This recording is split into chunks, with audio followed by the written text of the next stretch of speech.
दुनिया में दो बड़े दिग्गज आमने सामने खड़े हैं, तुर्की और इजराइल। लेकिन ये सिर्फ देशों की लड़ाई नहीं है, बल्कि एक ऐसा टकराव है जो पूरी दुनिया की राजनीति को हिला सकता है।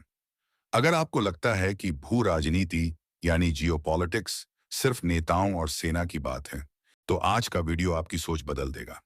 क्योंकि यह कहानी सिर्फ देशों की नहीं, बल्कि आपके भविष्य की भी है।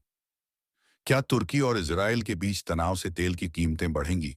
क्या इस टकराव का असर भारत की अर्थव्यवस्था पर पड़ेगा? और क्या ये तनाव एक और बड़े युद्ध का संकेत है?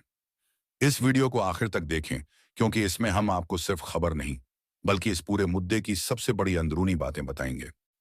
तुर्की और इजराइल के रिश्ते हमेशा से उतार चढ़ाव भरे रहे हैं, लेकिन हाल ही में गाजा में हुए इजरायली हमलों के बाद तुर्की ने खुलकर इजराइल के खिलाफ मोर्चा खोल दिया।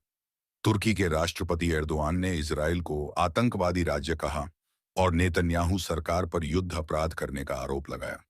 इतना ही नहीं, तुर्की ने इजराइल से अपने सभी राजनयिक संबंध तोड़ दिए और इजरायली राजदूत को देश से निकाल दिया। लेकिन सबसे चौंकाने वाली बात यह है कि तुर्की ने इजराइल के खिलाफ आर्थिक प्रतिबंध भी लगा दिए। यानी अब तुर्की से इजराइल को निर्यात होने वाली कई चीजें बंद हो गईं। अब सोचिए, अगर भारत ऐसा किसी देश के साथ करे तो उसकी अर्थव्यवस्था पर कितना असर पड़ेगा। लेकिन क्या तुर्की के इस फैसले से इजराइल को वाकई कोई फर्क पड़ा? इजराइल के केंद्रीय बैंक के अनुसार देश की अर्थव्यवस्था इतनी मजबूत है कि उसे तुर्की से आयात की जरूरत ही नहीं पड़ी। उसने तुरंत ही दूसरे देशों से सामान मंगवा लिया, जिससे उसके बाजार में कोई बड़ा संकट नहीं आया। लेकिन इसका मतलब ये नहीं कि तुर्की की ये चाल बेकार गई। ये सिर्फ व्यापार की लड़ाई नहीं है, बल्कि शक्ति प्रदर्शन का खेल है। गाजा, सीरिया और मध्य पूर्व की राजनीति में तुर्की अब खुद को एक बड़ा खिलाड़ी साबित करना चाहता है। गाजा संघर्ष ही नहीं, बल्कि सीरिया का मुद्दा भी इस टकराव को और ज्यादा बढ़ा रहा है। तुर्की चाहता है कि सीरिया स्थिर रहे और उसके नियंत्रण में रहे, जबकि इजराइल चाहता है कि सीरिया अस्थिर बना रहे ताकि वो अपनी सुरक्षा को मजबूत कर सके।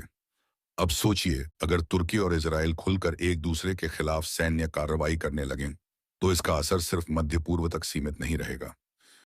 अब असली सवाल, इस पूरे विवाद का भारत और आपकी जेब पर क्या असर पड़ेगा? मध्य पूर्व में यह टकराव भारत के लिए चिंता का विषय है, क्योंकि भारत के इजराइल और तुर्की दोनों से अच्छे व्यापारिक संबंध हैं।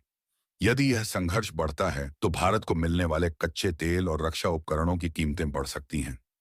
और अगर आप सोच रहे हैं कि इसका असर सिर्फ सरकारों पर होगा, तो फिर से सोचिए, क्योंकि तेल की कीमतें बढ़ी तो सीधा असर आपके गाड़ी के पेट्रोल से लेकर रसोई गैस तक पर पड़ेगा। अब बड़ा सवाल यह है, क्या तुर्की और इजराइल वाकई किसी बड़े युद्ध की तरफ बढ़ रहे हैं, या ये सिर्फ एक रणनीतिक खेल है?